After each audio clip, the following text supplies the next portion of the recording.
Awesome. Welcome everyone to our webinar today. I have some amazing guests. Jamie, do you still want to keep your camera on? I'll join the conversation. Awesome. Love it, love it, I'll do love the, I'll it. let Ashley Fox do the majority of the talking, but I'll Okay, that's so awesome. great. I love that. Oh, I'll do that. All right, I'm Patricia Mejia. I'm the CMO at GoTab. We're your host today, but I'm just so excited about the ladies that we have featured today. Our honored guest is Ashley Howe, Ashley Meyer Howe from FarmCraft Brewery. Ashley, Good morning. Glad to be here. awesome. Jamie and Ashley, you want to introduce yourselves? Yeah, absolutely. Ashley Fox with Harvest Hosts. We are so excited to be here today and get to hear a little bit more about Ashley's location. Awesome. And Jamie? Yes. Hello, good morning. I'm also with Harvest Toast and I'm excited to be here. Cool. Well, I think we could probably just kick it off. And Ashley, this is really about the FarmCraft story. So could you kind of give us kind of a background, origin story, all that on FarmCraft? Sure thing. So FarmCraft Brewery is located in Strikersville, New York, in Western New York. We are a full farm brewery, tap room, and event space. Our FarmCraft sits on 10 full acres, but our family property is 320 acres of the rolling hills of Wyoming County. We are a 11,000 square foot building, two-story building. We have a tap room. We have two private event spaces. We have a giant outdoor space. We have fields full of sunflowers and herbs and vegetables and things we grow that we use inside of the brewery, and a very large space to host all of our Harvest Host campers that join us. Very cool. And so on any given day, how many guests do you generally have and are serving throughout the entire property? Oh, that's a great question. I've never been asked that. A lot. Oh, yeah. A Friday, a Saturday, a Sunday, very, very busy. So we're closed Mondays and Tuesdays, open Wednesday through Sundays. We host live music on Friday evenings, which we have a giant crowd. On Sundays, we host a farmers market. So we have 20 to 30 vendors that set up every Sunday inside our one part of our brewery, and then we also do vendors outside every Sunday. And so we welcome the community in for shopping for their local produce and sourdough bread, and then also enjoying a beer and some food with us. Man, that sounds amazing. And when did you open? So we opened in November of 2025. So we're just coming up on being open for just a year. So 24. 24, yeah, sorry. Yes. November Oh 2024. Yeah, so this upcoming November will be open for a full year. Well, I'm so excited to learn more about your story, but before we go on, can we talk about how you connected with Harvest Host? Sure. So we host a lot of events, and we were hosting a bridal shower pretty early on last winter, like December time. And there was a gentleman there, and he was like, "This building's amazing. Like, you guys are new." I'm like, "Yeah, we're so excited." He's like, "Have you ever heard of this Harvest Host?" And I was like, "I haven't. Fill me in." And so he went on to tell me that him and his wife were Harvest Host members and how they drive around finding different wineries and breweries and staying. He's like, "And you should look into it." And I was like, "Oh yeah, I'm gonna add this to my to-do list of 9 million things." But I was like, "Okay, cool." And so I did, and that's how I found Harvest Host. And then we became members. I think I'm not sure exactly remember, but right around spring is when we first started having our first Harvest Host guests. Right ahead of Awesome. travel season, which is great. Yeah. So Ashley, tell everybody what Harvest Host is.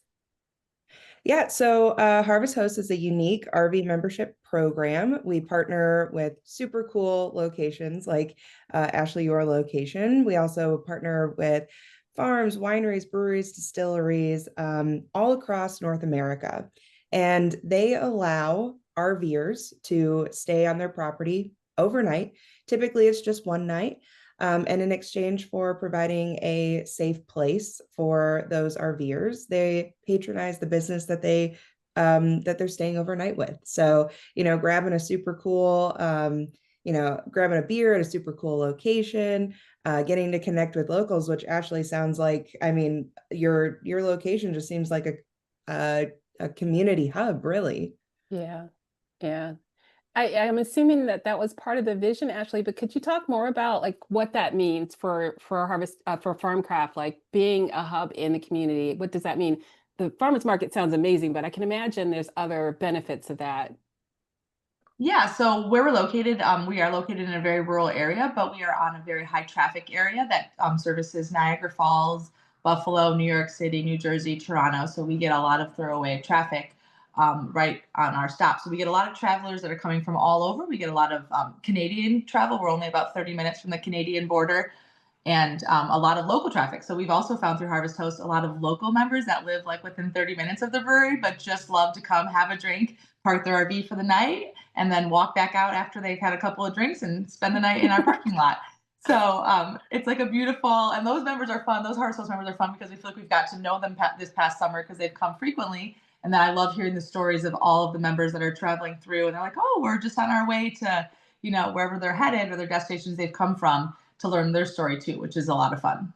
Oh, that's so cool. I didn't realize that you service people that are going to Niagara Falls. That's like one of my lifelong dreams to go to Niagara. You believe it or not, I live in Virginia and I've never been to Niagara Falls. I have got to get there and I've got to come to FarmCraft Brewery now that I've heard about you being so close to that location. So then let's shift into your GoTab story. And before I do that though, I'm going to give you real compliments to be in a first year and have so much success is amazing. This is not a common story. So I'll just hats off to you guys for what you're able to do. It's really, really cool. Oh, well, Um, thanks. but yeah, but let's shift into your GoTab story. How are you, how did you learn about GoTab and, what was the story in bringing GoTab on? Yeah, so we have my husband and I love to travel. We have two small children, and everywhere we travel, we always stop at breweries. And we also own a beer store as well. So we've had a beer store for 13 years in Western New York in another small town close to FarmCraft. And so we travel for beer a lot, and we always stop at breweries with our kids. And so we were at a brewery in like the middle of New York State, and we like walked into the brewery, and they had this like system. They were like, "Oh, there's a QR code on your table. You guys can just sit wherever you want, order whatever you want." And my husband who like loves like the freedom of choice and like a time to like have a chance to look at things before we've made a selection and there's not a server there at your table like aggressively asking for your order right away. It's like, this is great. He's like, when we open the brewery, I want to use this system. And I was like, okay, well, we have to like find out what the system is. And then we found out it was GoTab, looked into it, had a couple of meetings, and now we love it. Awesome. All right, so I love this story because it's almost like the perfect match of with Harvest Host and GoTab because it's both about giving you choices and like the freedom to kind of do what you want to do. So when you think about your service model at FarmCraft, talk about how you run your service and how these two platforms kind of help you deliver that freedom and flexibility to your guests. Yeah, so our tap room is run like a little different than like a typical restaurant. So we have signage when guests walk in, so they can people that are new can kind of get the feel of what we have. So we have 11,000 square feet. So we have a huge giant tap room with over 20 tables, and then we have a giant patio that's another 3,000 square feet, and then we have a mezzanine which is another 2,000 square feet. So it's a very large space and building that gets full of humans. And so our GoTab system is amazing because people can order from out at table 8, which is, 500 feet from the bar and the kitchen, where a server is going to take quite a bit of time to get there, but they can place their order. It zings right into our kitchen. Their drinks go right to our bar, and then their food gets run by a food runner. And they have quick, great service and gives them the freedom of taking some time to scroll on their phone to check their menus. Or we also do have paper menus, and then people can still use the QR code because some people do like to read off a paper menu. But the convenience of not having to be, you know, waited on or waited for Yeah. is what people I think really love. Nice. Ashley and Jamie, jump in here. I know I'm doing a lot of talking, and I do if you have any questions. I mean, I'm loving, I mean, Ashley, it's just incredible to see what you guys have built. And I mean, such a short amount of time, as Patricia was saying earlier, I feel like, obviously that first year, there's a lot of learnings and things like that. And obviously you found, technology that is really benefiting kind of your operations. I'm kind of curious, like, can you talk about some of those learnings, right? Like, what have you really learned, what specifically when it comes to technology, what is working, what isn't working? So maybe other breweries can learn as well. Yeah, so and I do have the experience. So our other location that we have a different POS system that we've had for 13 years. So it's kind of before we knew about GoTab. And so now we've just converted our other business over to GoTab because we think it's just such a wonderful program. And I just have a cute little story. So yesterday in the tap room, it was kind of a busy afternoon. This older couple walks in, and like in regards to like technology, like generational, like the younger generation, they all have smartphones and they can use the technology quite efficiently and quickly. And so often when older couples walk in, I offer the paper menus and I say like, oh, I can come over with the tablet to your table and take your order. And this older couple, the lady I was kind of busy at the bar. I saw her with her phone. I saw her scan a QR code. I was like, okay, this is like optimism. Like she's going to get this. And so then I just like popped over and I was like, oh, how's everyone doing over here? And she's like, I think we got it. And I was like, oh, okay, great. And so she's showing me her phone and she's like, okay, I think I did it. Like, so this is everything that we've ordered. And I was like, yep. And she goes, well, I don't have Apple Pay. And I was like, okay, that's okay. You can just click right here and put in another card. And she was like, okay. And then she was so proud of herself. So she hit the black button to submit order. And I was like, girl, you did it. And I was like, and then I heard the dings because all of our tablets, like the ding goes off when it goes to the kitchen and to the bar. And I was like, well, your drinks and your food will be right out at your table. And so like, I think the model of how like easy it is, clearly she wasn't that confident, but she was like, I'm going to give this a shot. And then it was sweet. She followed up with, well, I'm going to let my daughter know that I did this all by myself. Oh, that's so cool. I was like, so I think GoTab is such an easy platform that, it really is for all generations. The younger kids, I think, love it. Like the Gen Zers, Gen X, whatever letters we're in, girls. Not my generation, right? Us millennials also love it.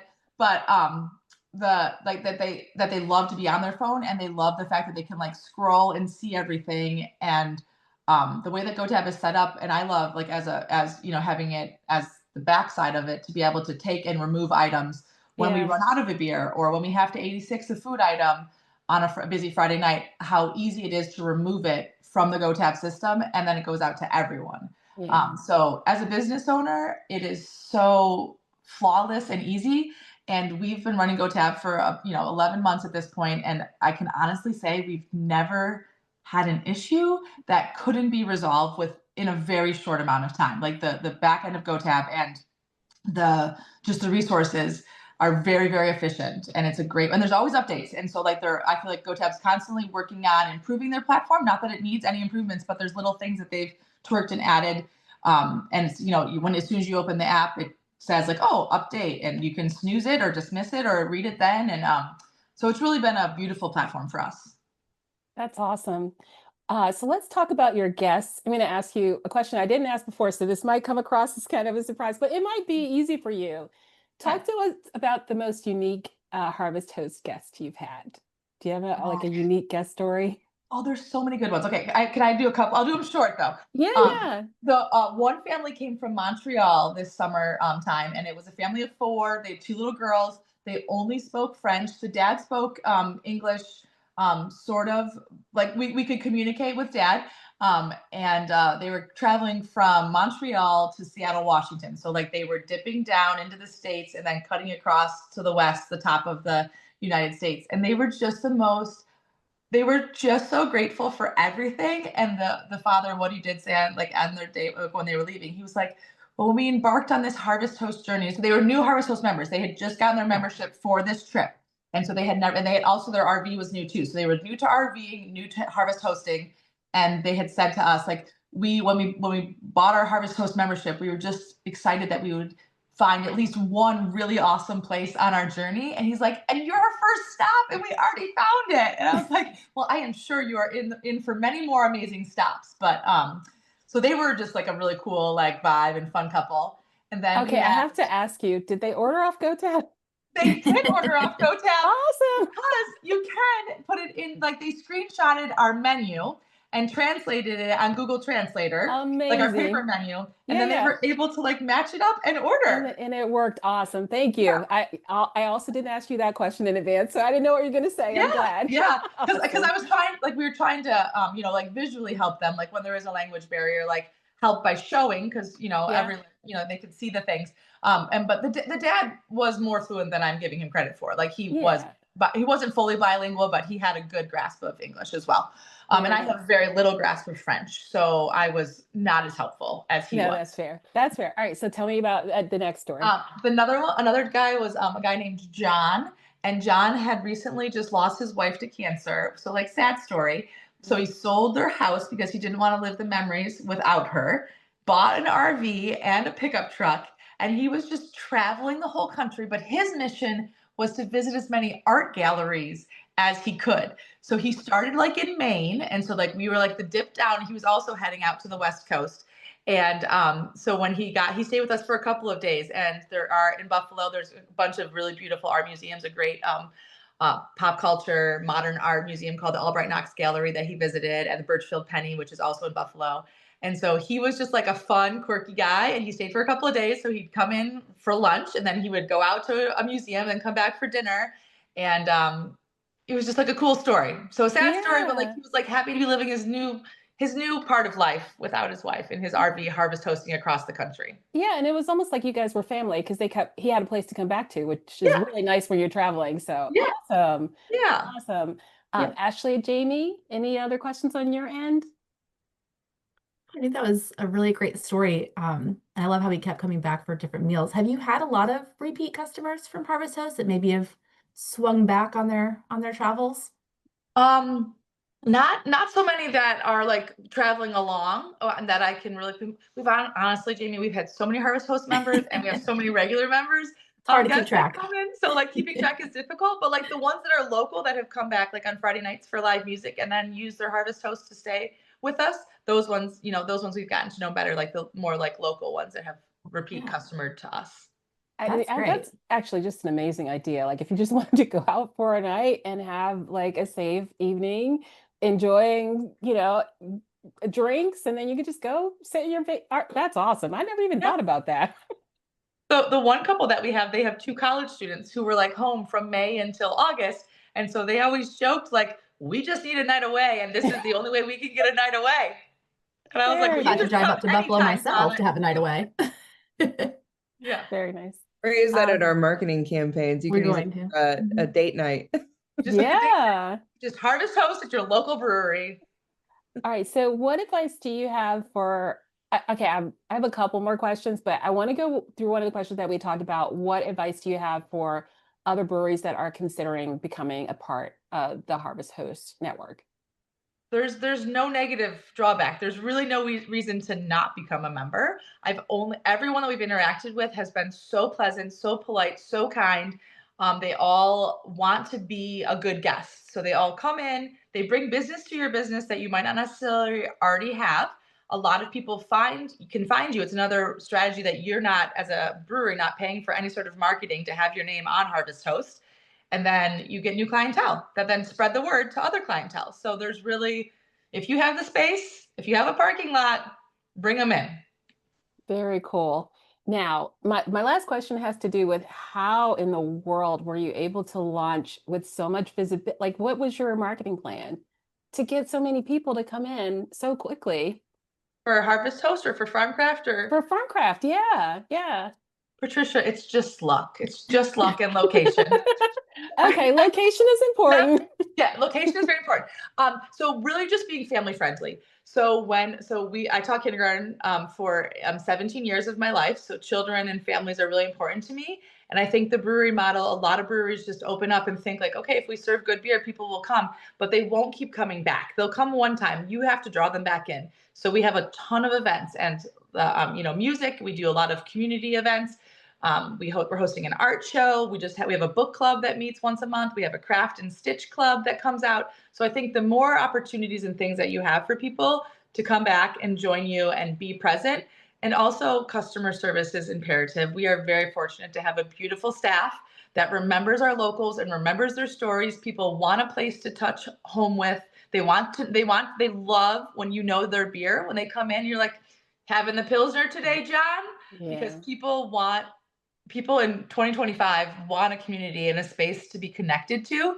And yeah, so breweries have that opportunity. So providing impeccable customer service is imperative in anything really, just being a good human being, making yeah. connections with people and remembering their stories. Oh, that's amazing. I think that covers all of the questions that I have. Ashley, Jamie, any final questions or comments? No, I think this has been so incredible. It's just amazing to see what, you and your team have done just within such a short amount of time. It just seems like, your brewery is just a pillar of the community. And, Yeah, we're grateful that, you've chosen, these two kind of tech platforms that get to be a part of your story. So it's just incredible hearing from you. And I know there's only good things ahead. yeah. Thank you. And I'm just so grateful. I think your story is amazing. I think a lot of our operators could learn a lot from, just what you've done and what you've been able to accomplish. And obviously, I really enjoy your spirit as well. So thank you very much for taking the time to do this. Thanks for having me, girls. Awesome. Have a great day. You guys too. All right. Bye-bye. Bye-bye.